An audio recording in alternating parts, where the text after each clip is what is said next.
చౌదరి గారు, అన్నా మీకు అభినందనలు.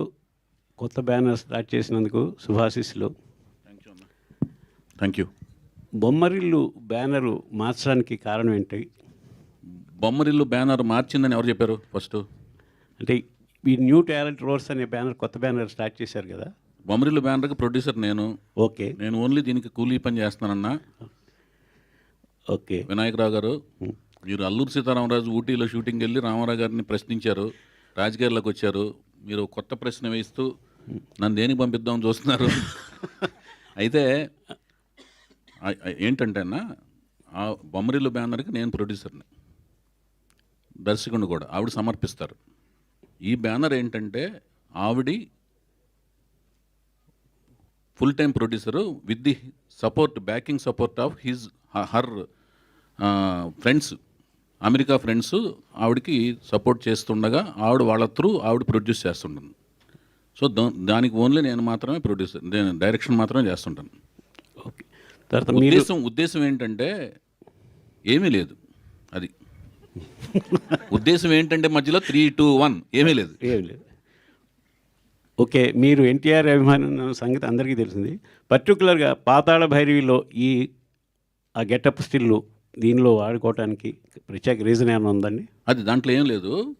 ఇలాంటి ఆలోచన వచ్చినప్పుడు తనకి న్యూ టాలెంట్ రోర్స్ అని సినిమా ద్వారా కొత్త ప్రతిభ గర్జిస్తుంది ఇక్కడ అన్నప్పుడు, ఆయన ఎర్లీ డేస్లో ఒక ఈ సినిమా తర్వాత నుంచి ఆయన స్టార్గా పరిణామం చెందారు. ఈ సినిమా టైంకి ఆయన కొత్త ప్రతిభలాగానే ఉన్నారన్నమాట. కొత్త ప్రతిభకు ఒక ఇన్స్పిరేషన్ లాగా ఉండాలన్న ఒక ఉద్దేశంతోనూ పెట్టాం అది. అప్పటికి ఇంకా దీని తర్వాత సూపర్ స్టార్ అయ్యారు ఆయన ఈ సినిమాతో స్టార్. ఓకే. వైఎస్ గారు సార్, ఇక్కడ అన్నా నేను వెంకట్ ఎన్టీవీ సార్. కంగ్రాచులేషన్స్. మరో పేరు, మీ పేరు చాలా ప్రాముఖ్యం చెందిందన్న. టోపీ మార్చినా కూడా మర్చిపోతారు మళ్ళీ. ఓకే సార్, చెప్పండి అన్న. సార్, మీరు మొత్తం నందమూరి హీరోస్తో చేస్తున్నారు. అంటే హరికృష్ణ గారు, తర్వాత బాలకృష్ణ గారు, ఆ తర్వాత ఇప్పుడు జానకిరామ్ గారికి అబ్బాయి మధ్యలో ఇప్పుడు ఒక నిమిషం అండి. ఫస్ట్ మీరు అడిగిన దాంట్లోనే మోస్ట్ నేను ఎవరు ఫ్యాన్ అండి? Rapid fire. నేను ఎవరు ఫ్యాన్ని? ఎన్టీఆర్ గారు ఫ్యాన్. నాకు ఎవరు ఇచ్చారు బ్రేక్? ఎన్టీఆర్ గారు. అక్కినేని గారు. అక్కినేని గారు ఆపోజిట్ కాంపౌండ్ కదా. అదే ఒక నిమిషం వినండి. ముందు ఫస్ట్ మీరు అడిగిన దానికి నేను చెప్తున్నాను. నేను అడిగిన దాన్ని ఒబ్బే చేయకూడదుగా నేను ముందు. ఓకే సార్, చెప్పండి. కాంట్రడిక్షన్ అక్కడ ఉన్నప్పుడు దాన్ని క్లారిటీ ఇచ్చి నెక్స్ట్ ఆన్సర్కి వెళ్ళాలి. సో నేను రామారావు గారి వీరాభిమాన్ని. ఇందాక నేను చెప్పిన దాంట్లో కూడా ఉంది అది. అగ్నిపుత్రుడు సినిమా పనిచేస్తున్నప్పుడు అక్కినేని నాగేశ్వరరావు గారితో పరుచూరు గోపాలకృష్ణ గారు డైలాగ్స్ రాయటకు వచ్చినప్పుడు 175 days రామారావు గారికి ఎక్కువ, నాగేశ్వరరావు గారికి ఎక్కువ అనే డిస్కషన్ వచ్చినప్పుడు ఎవరికి ఎక్కువ అనే సినిమాల విషయంలో నాగేశ్వరరావు గారితో అన్నపూర్ణ స్టూడియో సెట్స్లో బయట విరామం సమయంలో మాట్లాడుతూ డిస్కస్ చేస్తూ వాదోపదాలు చేస్తుండేవాళ్ళం. అవన్నీ ఆయనకి తెలుసు, నాగార్జున గారికి తెలుసు. నేను రామారావు గారి అభిమాన్ని. తర్వాత బాలకృష్ణ గారికి అభిమాన సంఘాలకి లెటర్స్ కూడా, బాలకృష్ణ గారికి అభిమాన సంఘం పెట్టి మద్రాసు వెళ్ళి అభిమాన సంఘం లెటర్స్ అన్ని కూడా నేను కండక్ట్ చేశానన్న విషయం తెలుసు. సో వాళ్ళు నాగార్జున గారు అవకాశం ఇచ్చారు నాకు. తర్వాత నాగార్జున గారే హీరోగా అవకాశం ఇచ్చారు. తర్వాత నేను సొంత బ్యానర్ పెట్టుకుని అప్పుడు నేను వెళ్ళి హరికృష్ణ గారితో సినిమా తీశా. తర్వాత నాకు ఎవరు అవకాశం ఇచ్చారని మూడో సినిమా మహేష్ బాబు ఇచ్చారు. నేను గుడివాళ్ళు ఎవరితో గొడవ పడుతుండేవాడిని, కృష్ణ గారి ఫ్యాన్స్తో గొడవ పడుతుండేవాడిని, కొట్టుకుంటుండేవాళ్ళం. అందుకని నా ప్రశ్నలో సగం బేస్ లేదు. నాకు వచ్చిన మీరు పూర్తిగా వింటే అప్పుడు నేను చెప్తాను సార్. ఇప్పుడు నేను అడిగేది ఏంటంటే, హరికృష్ణ గారితో చేశారు, బాలకృష్ణ గారితో చేశారు, వీళ్ళిద్దరితో కూడా చేశాను కదా ముందు, నాగార్జున గారు. నేను చెప్పేది వినండి సార్, నేను అడిగేది వినండి మీరు. చెప్పండి. ఆ తర్వాత ఇప్పుడు జానకిరామ్ గారు వాళ్ళ అబ్బాయితో చేస్తున్నాను. మధ్యలో జూనియర్ ఎన్టీ గారు మిస్ అయిపోయారు. ఎందుకు అయిపోయారు? మీరు మిస్ చేశారా, లేకపోతే ఆయనకి ఒప్పుకోలేదా, బిజీ అయిపోయి? నేను ఎన్టీఆర్ గారి గురించి అడుగుతున్నాను. నేను చేసేదే సినిమాలు ఒక 1 yearకి 2 yearsకి 3 yearsకి అలా సినిమాలు చేస్తుంటానండి. నాకేంటంటే కథ నేనే రాసుకుంటాను. రాసుకున్న తర్వాత ఆ రాసుకున్న కథకి ఎవరు అవసరం అనుకుంటే వాళ్ళ దగ్గరికి వెళ్ళి అప్రోచ్ అయ్యి సినిమా తీస్తాను.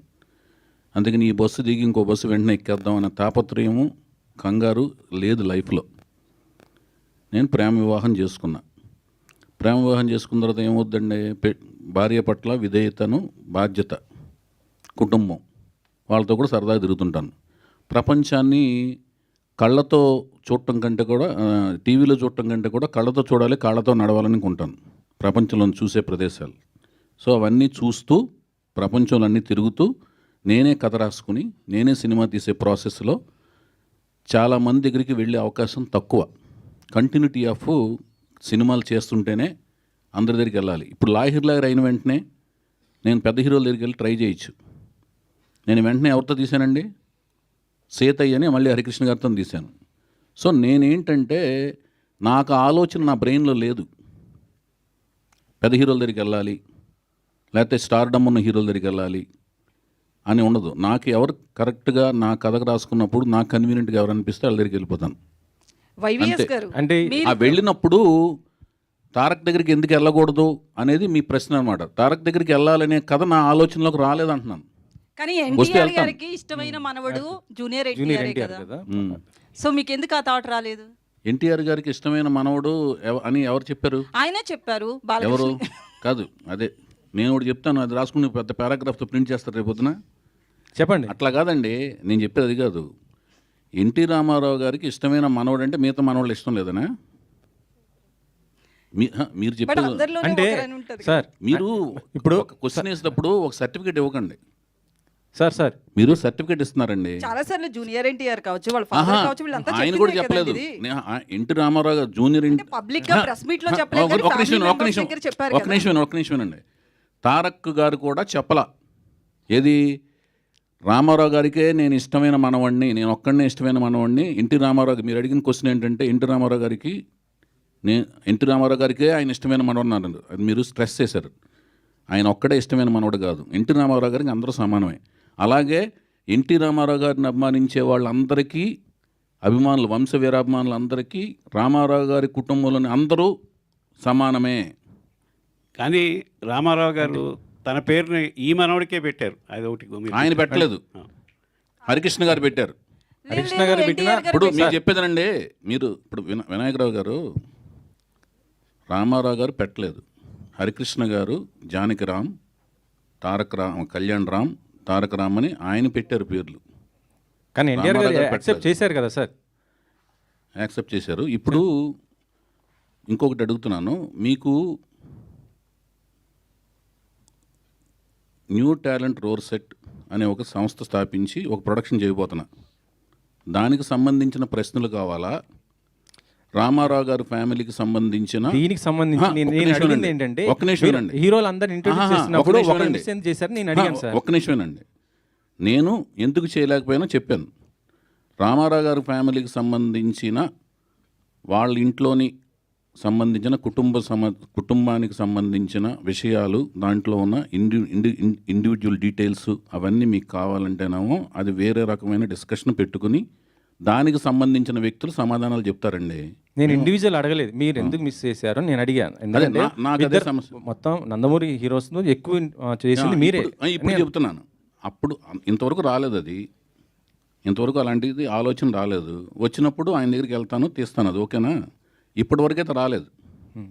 ఇప్పుడు నాకు ఈ సినిమా అలాంటి అవకాశం ఇచ్చి సక్సెస్ ఇచ్చి ఆ తర్వాత అలాంటి కథ వస్తే డెఫినెట్గా తీస్తాను. ఓకేనండి? ఓకే అండి. సరే ఇంకొక ఓకే, అది ఓకేనా మీకు? అది కూడా హ్యాపీనా? సంతృప్తి ఉంది అందులో? మీరు అందరితో చేయాలని మేము కోరుకుంటాం సార్. అదే అమ్మయ్య. చౌదరి గారు, ఇంకో క్వశ్చన్ సార్. మీరు అంటే ఇందాక ఈరోజు మహేష్ గారి బర్త్డే, ఆ బర్త్డే సందర్భంగా అంటే ఆయనతో గతంలో యువరాజ్ సినిమా చేశారు. అప్పుడుగా ఆయన సూపర్ స్టార్ కాదు, కానీ ఇప్పుడు రాజమౌళి గారితో కూడా చేస్తూ ఒక మళ్ళీ ప్యాన్ వరల్డ్ మూవీ చేయబోతున్నంటే అంత గొప్ప స్థాయికి ఎదిగాడు కదా. ఎలా అనిపిస్తుంది? అంటే మీరు అంత ఎక్స్పెక్ట్ చేశారు నేను ఫ్యూచర్లో అంత గొప్పగా అవుతాడు అనేసి మీకు అనిపించిందా? మహేష్ బాబు చాలా మంచి పొజిషన్లోకి వెళ్తాడని నేను ఎక్స్పెక్ట్ చేయడం కాదండి, ప్రపంచం అంతా కూడా కన్ఫర్మ్ చేసింది. ఆయన బాలనటుడుగా ఉన్నప్పుడు ప్రపంచం కన్ఫర్మ్ చేసిన వాళ్ళు బాలకృష్ణ గారండి. ఫస్ట్ నందమూరి బాలకృష్ణ గారిని ప్రపంచం కన్ఫర్మ్ చేసింది. ఎప్పుడు తాతమ్మ కళ సినిమా చేస్తున్నప్పుడు కానీ, అన్నదమ్ముల అనుబంధం సినిమా చేస్తున్నప్పుడు కానీ, దాని తర్వాత కొంచెం టీన్స్ పెరిగిన తర్వాత అభిమన్యుడు క్యారెక్టర్ వేస్తారు చూడండి దానవీర సూరకర్ అన్నప్పుడు ఇతనురా కన్ఫర్మ్డ్గా అద్భుతమైన నటుడు అవుతాడు, నందమూరి వారసుడు అవుతాడని.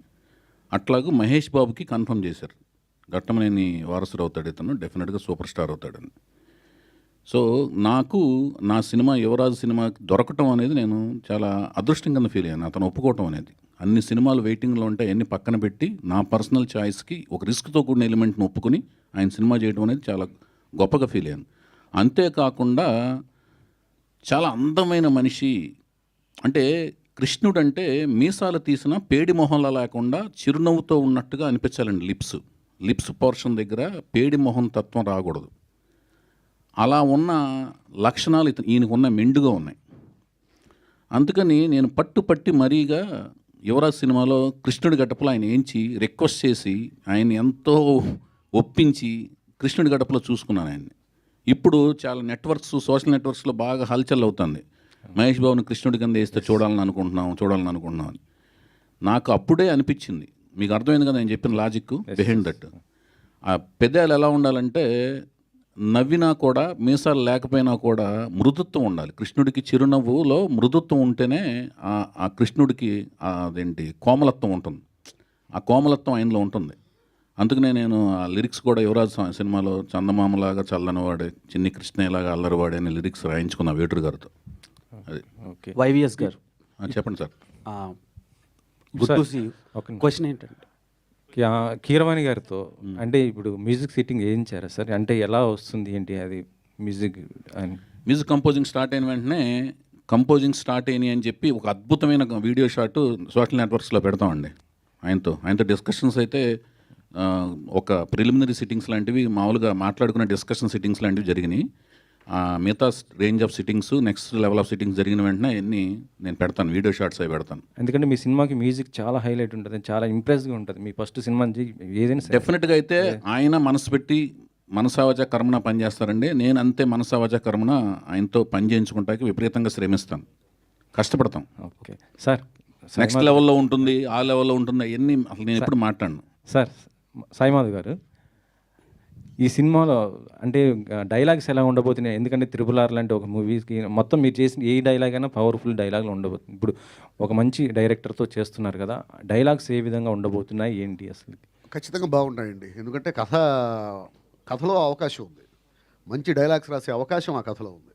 కథ వినగానే నాకు అనిపించిన ఫస్ట్ ఫీలింగ్ ఏంటంటే కథ బాగుంది, ఈ సినిమాకి నేను బాగా రాయొచ్చు, నేను కూడా కనిపించవచ్చు అనేటువంటి ఆలోచన ఆ కథ నాకు ఇచ్చింది. ఖచ్చితంగా డైలాగ్స్ బాగుంటాయి. త్వరలో రిలీజ్ కాబోతున్న గేమ్ చేంజర్ కూడా మీరు మంచి రాశారు కదా, అవును. ఆ డైలాగ్స్ ఎలా ఉండబోతున్నాయి సార్? ఖచ్చితంగా బాగుంటాయి సార్, అద్భుతమైన డైలాగ్స్ ఉంటాయి ఆ సినిమాలో. వైవిఎస్ గారు,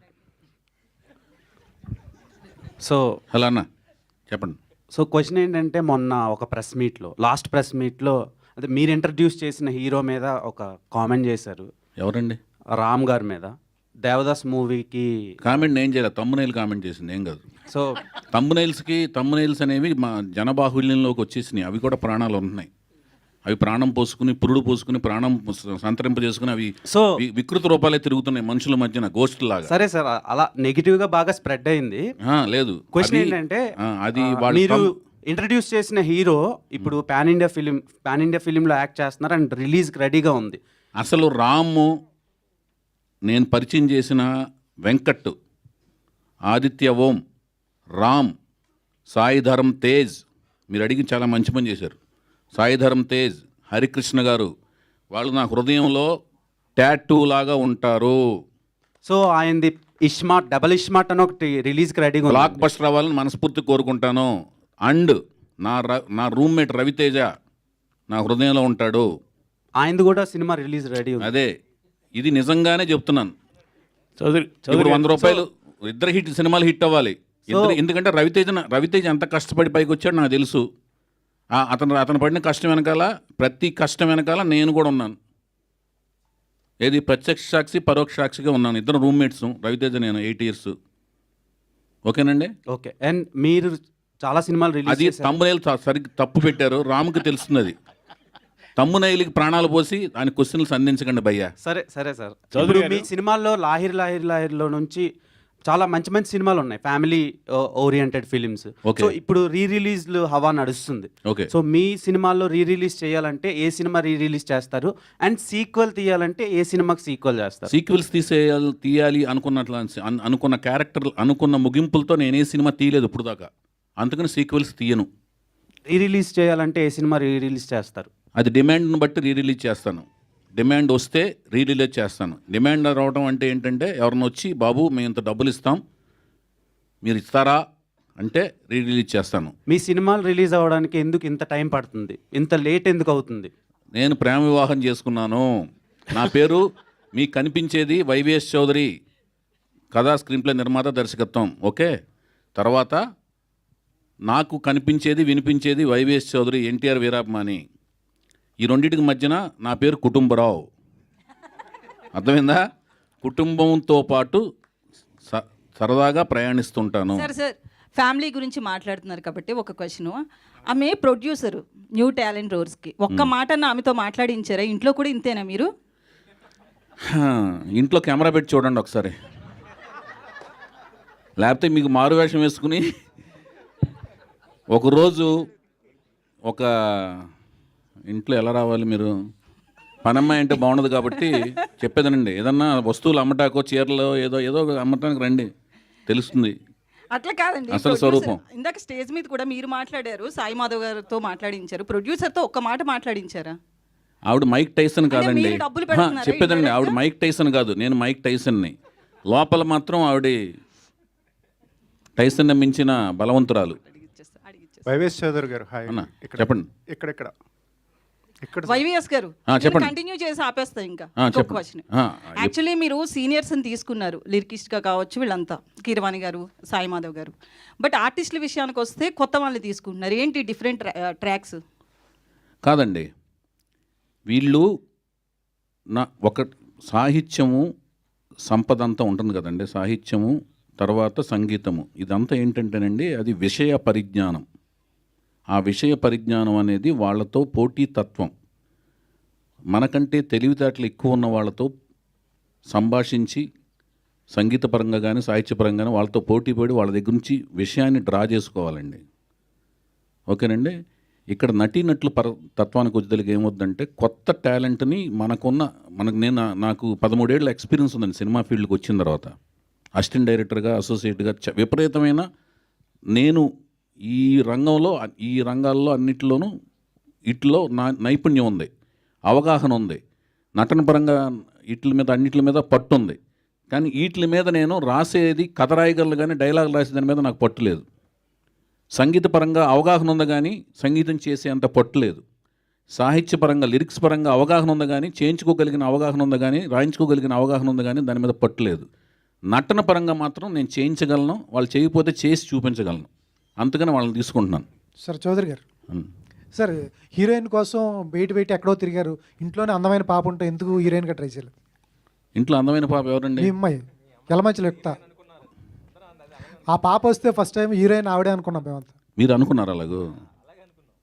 వెంకట్ గారు నిజం సార్ అది.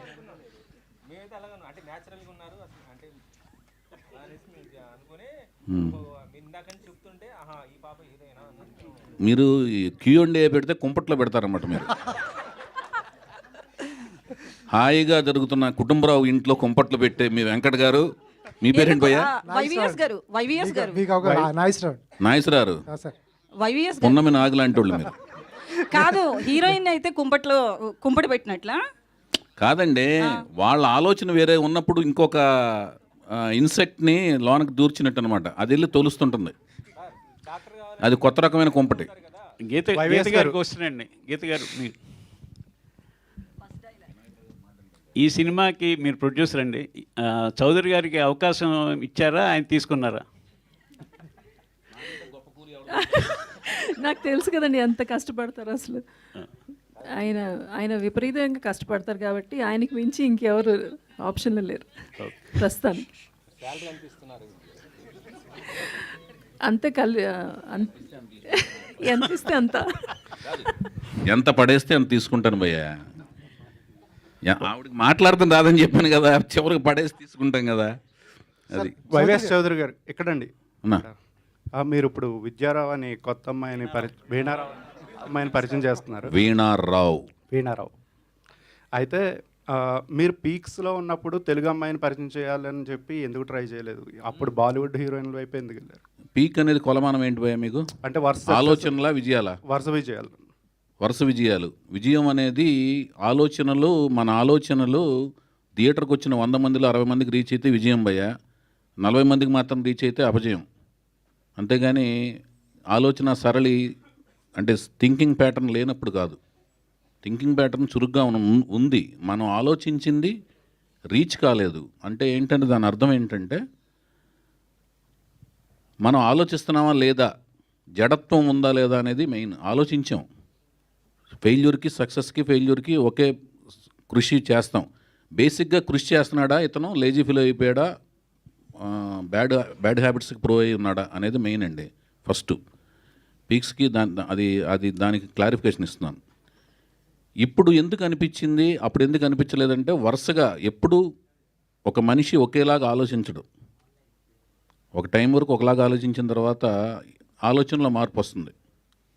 ఎందుకు ఎప్పుడు మనం వీళ్ళనే ఎందుకు తీసుకోవాలి, మనం ఇలా తీసుకోవచ్చు కదా, అప్పుడైనా వచ్చినందుకు ఆనందపడాలి. కానీ ఇప్పుడు ఎందుకు వచ్చిందని క్వశ్చన్ చేస్తున్నారంటే మీరు క్వశ్చన్ చేయట్లేదు. మీరు అప్పుడు కాదు మీరు full అడిగిన విధానం swing లో ఎలా ఉన్నప్పుడు ఉంది? అయితే ఇంకా కొత్త హీరోయిన్లు అంటే తెలుగు అంటే హీరోయిన్లకు మంచి ఇప్పుడు life సక్సెస్ దొరికేది. చేయలేనని అపనమ్మకం మీకు ఏమైనా ఉందా?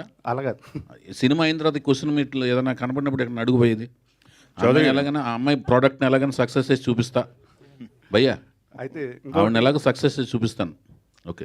అయితే మీ గురించి ఎప్పుడు ఒకటి ఉండేది ఏంటంటే అదొక విమర్శ అనుకోవచ్చు, లేకపోతే వేరే అభిప్రాయం అనుకోవచ్చు. నానుడి.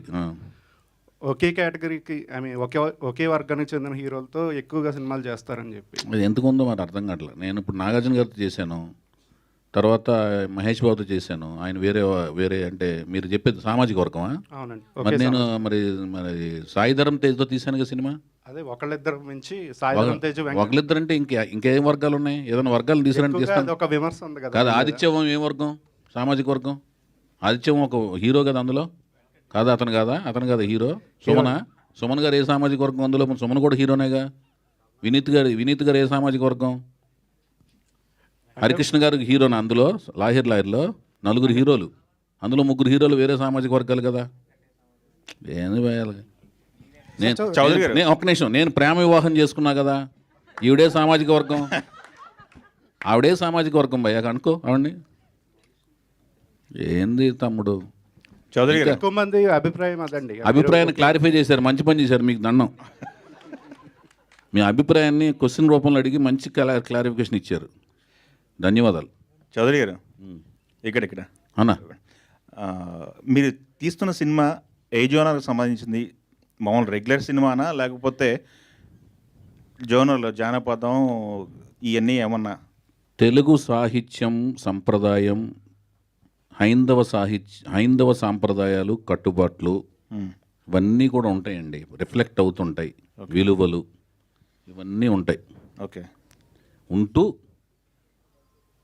ఒక సంగీతం సాహిత్యం ఉంటూ ఒక రోమాంచితమైన యాక్షన్ సన్నివేశాలు, ఉత్సుకత కొనసాగే సినిమా.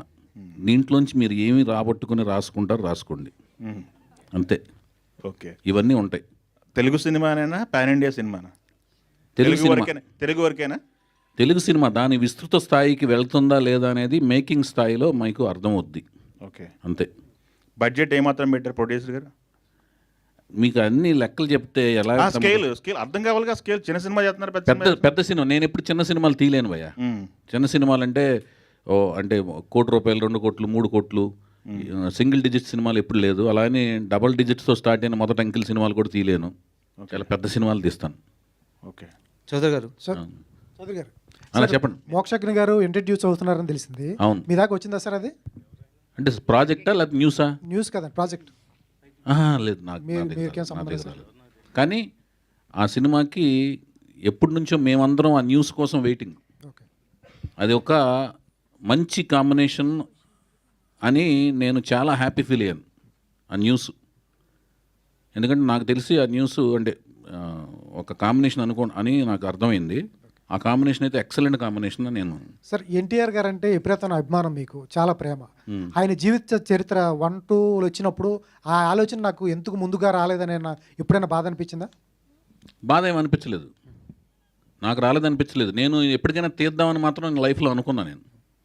అని యుగ పురుషుడు అనే ఒక టైటిల్ని దాదాపు 2000 నుంచి నేను రెన్యువల్ చేసుకుంటూ చాలా ఏళ్ల పాటు రెన్యువల్ చేస్తూనే ఉన్నాను. ఇంకా అనుకున్నాను ఒకప్పుడు చేద్దామని, ఒకప్పుడు అనుకున్నాను ఓకే సార్. యుగ పురుషుడు అని. సార్ మీరు రాఘవేంద్రరావు గారికి అసిస్టెంట్గా చేశారు, తర్వాత దాసరా గారు అంటే మీకు బాగా ఇష్టం, ఒకసారి స్టేజ్ మీద కూడా చెప్పున్నారు. అటువంటిది మీరు రెగ్యులర్గా లవ్ స్టోరీలు, ఇప్పుడు సాహిత్యం ఇవన్నీ చెప్తున్నారు ఈ స్టోరీల్లో. గతంలో మీరు చెప్పినప్పుడు ఆయన తీసిన జానర్ ఆఫ్ మూవీస్ ఎవరు చేయలేదని చెప్పారు, దాసరా గారు జానర్. అటువంటిది మీరు ఎందుకు ట్రై చేయలేదు సార్? ఆయన ఇష్టమైన డైరెక్టర్ అయిన ఉన్నప్పుడు. కాదు, ఇప్పుడు సీతారాముల కళ్యాణం చూస్తున్నారనికిను సీతారామరాజుకి సంబంధం లేదు. ఫ్యామిలీ డ్రామా యువరాజుకిను సీతారామరాజుకి సంబంధం లేదు.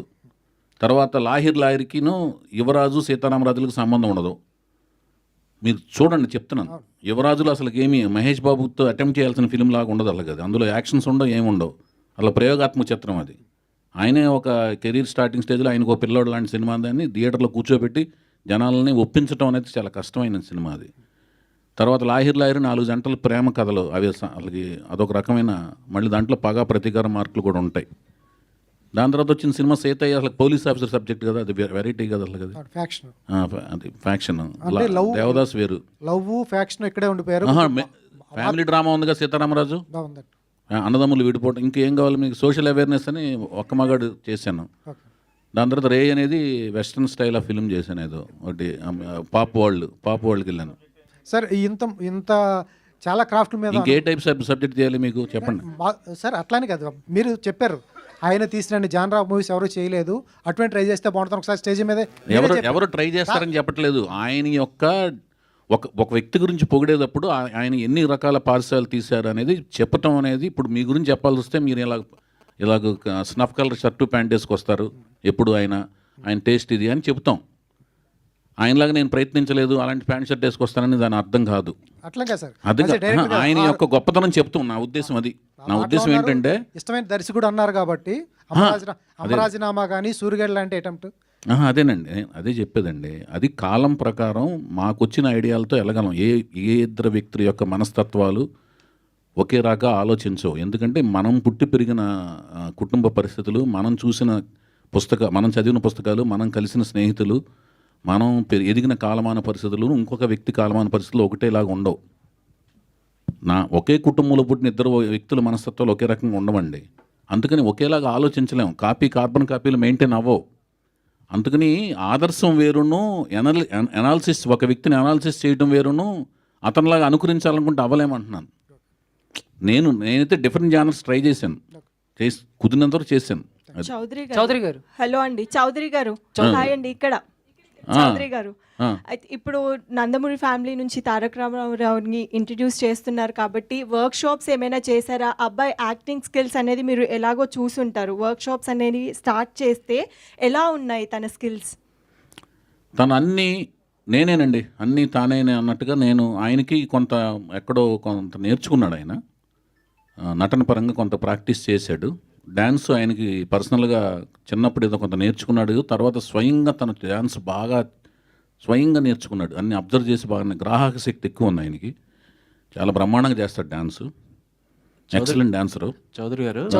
ఆ డ్యాన్స్తో పాటు నేను ఈ 15 నెలల పాటు, 15 నెలలు దాదాపు లాస్ట్ ఇయర్ March 27న సూత్రప్రాయంగా ఓకే అయితే April 27న నేను అతన్ని చూడటం జరిగింది. అప్పటి నుంచి 15 నెలల పాటు కోచింగ్ ఇచ్చాను. ఎక్సలెంట్గా తను డ్యాన్స్ చేయగలడు, యాక్టింగ్, అన్ని రకాల ఎమోషన్స్ని పండించగలడు.